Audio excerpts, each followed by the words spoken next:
अस्सलाम वालेकुम students, welcome to wisdom wave channel. Students, ninth class की सीरीज के साथ साथ आज से हम 10th क्लास की सीरीज भी स्टार्ट कर रहे हैं। और 10th क्लास में हमारे पास सबसे पहले है chapter number 10, gaseous exchange. Students, आपकी टेक्स्ट बुक में फर्स्ट पेज के ऊपर सेलुलर रेस्पिरेशन और ब्रीदिंग की डेफिनेशन मेंशन है।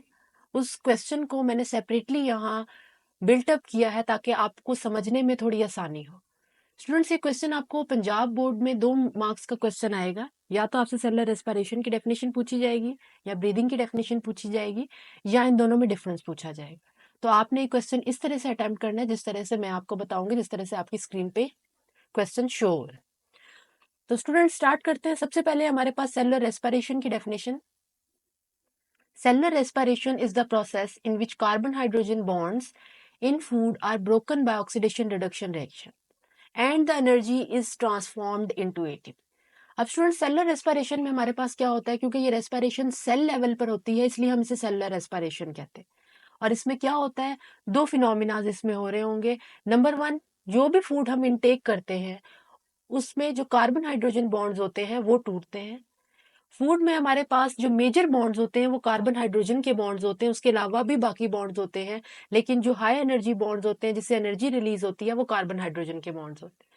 तो कार्बन हाइड्रोजन बॉन्ड्स जो है ऑक्सीडेशन रिडक्शन रिएक्शन की वजह से टूटते हैं और उनकी जो एनर्जी है वो एटीपी में ट्रांसफॉर्म हो जाती है। अब स्टूडेंट्स, ऑक्सीडेशन रिडक्शन रिएक्शन को यहाँ समझना बहुत जरूरी है। ऑक्सीडेशन में क्या होता है, लॉस ऑफ इलेक्ट्रॉन और लॉस ऑफ हाइड्रोजन। यानी ऑक्सीडेशन, इलेक्ट्रॉन या हाइड्रोजन का अगर लॉस हो रहा हो किसी भी केमिकल रिएक्शन में तो हम उसे कहेंगे ऑक्सीडेशन। या किसी रिएक्शन के अंदर अगर गेन ऑफ इलेक्ट्रॉन या गेन ऑफ हाइड्रोजन हो रहा हो तो उसे हम क्या कहेंगे, रिडक्शन कहेंगे। लिहाजा सेलुलर रेस्पिरेशन में हमारे पास ऑक्सीडेशन और रिडक्शन के रिजल्ट में फूड में अवेलेबल जो कार्बन हाइड्रोजन बॉन्ड्स हैं वो ब्रेक करते हैं और उसके नतीजे में हमारे पास जो एनर्जी है वो ट्रांसफॉर्म्ड हो जाती है इनटू एटीपी। एटीपी क्या है स्टूडेंट्स? एटीपी बॉडी की एनर्जी करेंसी होती है। यानी बॉडी को जब भी एनर्जी की जरूरत पड़ती है तो वो एटीपी के मॉलिक्यूल से एनर्जी ले लेती है। एटीपी की फुल फॉर्म है स्टूडेंट्स एडिनोसिन ट्राइफॉस्फेट। आपकी 9th क्लास की बुक के बायोएनर्जेटिक्स के चैप्टर के अंदर एटीपी की जो है वो फुल डिटेलिंग अवेलेबल है।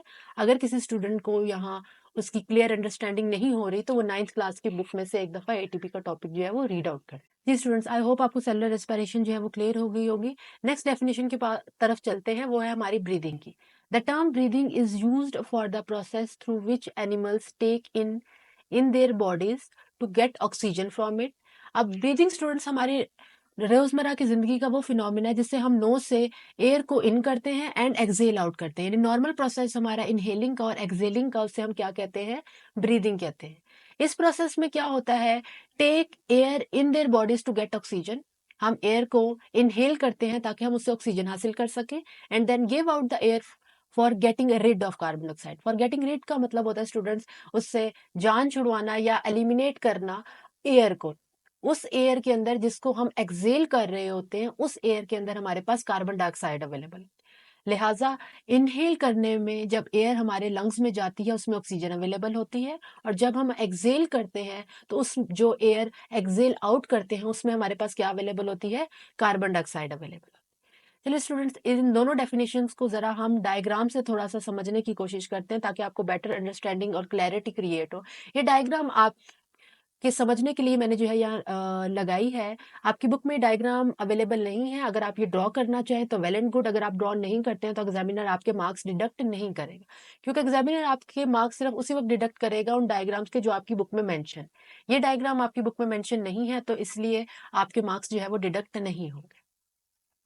देखिए स्टूडेंट्स, इस डायग्राम में आपके पास अबव ऊपर की तरफ जो है वो ब्रीदिंग लिखा हुआ है और डाउन साइड पे जो है वो सेलुलर रेस्पिरेशन लिखा हुआ है। ब्रीदिंग में देखिए, जब आप इनहेल कर रहे हैं एयर को तो इनहेलिंग के अंदर ऑक्सीजन जो है वो लंग्स में जा रही है और जब एक्सेल हो रहा है ब्रीदिंग में तो ऑक्सीजन जो है, कार्बन डाइऑक्साइड जो है वो आपके लंग्स से बाहर आ रही।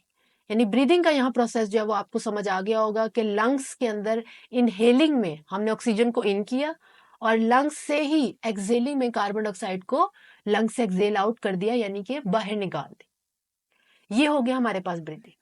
अब नीचे देखिए, नीचे लिखा हुआ है हमारे पास सेलुलर रेस्पिरेशन। सेलुलर रेस्पिरेशन में क्या होता है, जो भी ऑक्सीजन हमारे लंग्स के अंदर अवेलेबल है वो ब्लड स्ट्रीम से हमारे सेल्स में जाती है। जब ऑक्सीजन हमारे सेल्स में जाती है तो हमारे सेल्स में जो शुगर अवेलेबल है, शुगर मीन जो ग्लूकोज अवेलेबल होती है, वो उसके साथ रिएक्शन करती है। रिएक्शन के रिजल्ट के अंदर कार्बन डाइऑक्साइड प्रोड्यूस होती है, वाटर और एनर्जी प्रोड्यूस होती है। जो एनर्जी प्रोड्यूस होती है, ये ऊपर डेफिनेशन में जो मैंने एटीपी लिखा है, वो एटीपी वो यही एनर्जी है। ये जो कार्बन डाइऑक्साइड जो प्रोड्यूस हुई है, ये अब क्या होगी, उसी ब्लड स्ट्रीम में वापस सेल जो है उसको एलिमिनेट कर देगा, उसको वापस जो है सेल से जो कार्बन डाइऑक्साइड है वो ब्लड स्ट्रीम में मूव कर जाएगी। ब्लड जो है वो जब हमारे लंग्स में जाएगा तो लंग्स उस कार्बन डाइऑक्साइड को एक्सेल आउट कर देगी। अब यहाँ सेल जो है वो मसल सेल्स लिखे हुए हैं। मसल सेल्स हमारे स्केलेटन मसल्स के सेल्स होते हैं, कोई भी सेल यहाँ हो सकता है। लिहाजा जस्ट इनहेलिंग करना, oxygen in and carbon dioxide out is breathing. और जब वो ऑक्सीजन या कार्बन डाइऑक्साइड हमारे सेल लेवल के ऊपर यूटिलाइज हो, जिससे हम एटीपी जनरेट कर सके, एनर्जी जनरेट कर सके, उसे हम क्या कहेंगे, सेलुलर रेस्पिरेशन।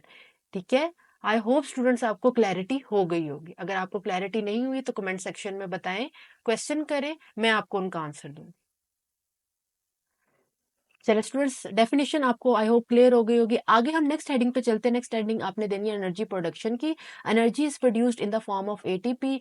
तो ये हमने देख लिया है कि किस तरह से सेलुलर रेस्पिरेशन में एटीपी के थ्रू जो है वो एनर्जी जनरेट होती है, जबकि ब्रीदिंग के अंदर कोई भी एनर्जी जनरेट नहीं होती।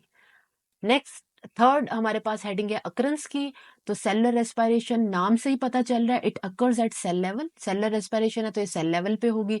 ब्रीदिंग क्या है, it occurs eight organ system level and respiratory system is involve. ये ऑर्गन सिस्टम लेवल पर होती है और इसमें कौन सा सिस्टम इन्वॉल्व होता है, हमारा respiratory system. Last heading student nature of process है। इसमें देखिए सेलुलर रेस्पिरेशन में respiration involves the mechanical and the biochemical process. ठीक है, जो हमारे पास सेलुलर रेस्पिरेशन होती है इसमें मैकेनिकल के साथ साथ बायोकेमिकल प्रोसेस भी होता है। बायोकेमिकल किस तरह, जिस तरह मैंने आपको ये नीचे जो है ये एक जो केमिकल रिएक्शन दिखाए हैं, that indicates the biochemical reaction.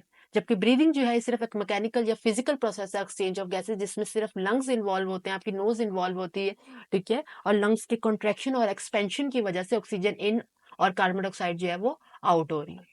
तो स्टूडेंट्स, ये 2 मार्क्स का आपका क्वेश्चन जो है चैप्टर नंबर 10 गैसेस एक्सचेंज की आपके बुक में जो आपका फर्स्ट चैप्टर है उसके फर्स्ट पेज का पहला टॉपिक जो है ये स्टूडेंट्स आपका क्लियर हो गया। 2 मार्क्स का क्वेश्चन क्लियर हो गया। आपने इसी तरह से अपने एग्जाम्स में इस क्वेश्चन को मेंशन करना है। डायग्राम भी आप बना सकते हैं ताकि एग्जामिनर आपको जो है वो अच्छे मार्क्स दे। इंशाल्लाह ताला 10th क्लास के नेक्स्ट लेक्चर को जल्द लेके हाजिर होंगे। आप चैनल को सब्सक्राइब करें, दूसरे स्टूडेंट्स के साथ शेयर करें, उन स्टूडेंट्स के साथ शेयर करें जो कि एक्सपेंसिव कोचिंग जो है उसको ज्वाइन नहीं कर सकते हैं। ये एक सदका जारिया है, तमाम स्टूडेंट्स की हेल्प करें ताकि अल्लाह ताला की ज़ात जो है वो आपकी भी हेल्प करे। Thank you so much students, जज़ाकल्लाह खैर। That's okay with me.